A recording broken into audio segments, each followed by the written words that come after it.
Այն պահից, երբ Տրիսոն իմացավ, որ իր մայրն ու հայրը վտանգի մեջ են, նա փորձում էր դուրս գալ հիվանդանոցից, բայց Տրիսոյի ընկերուհին թույլ չէր տալիս։ Սակայն, երբ Յան լսեց Տրիսոյի ձայնը, հասկացավ, թե որքան մեծ էր Վրիսոյի ցավը։ Յան ուզում էր տեսնել Վրիսոյին, բայց Վրիսոն նույնիսկ չէր ուզում տեսնել նրան։ Այսպիսով,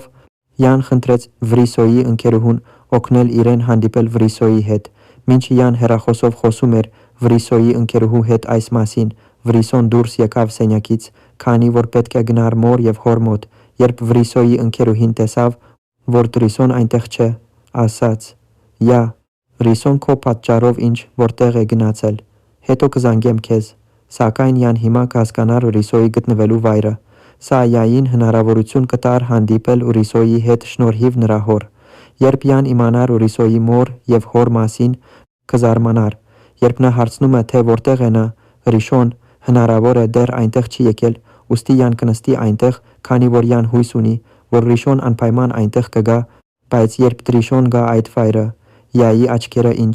ինչ պատճառներով չեն կարողանում ընկնել Տրիշոյի վրա, ուստի Տրիշոն կմտնի ներս։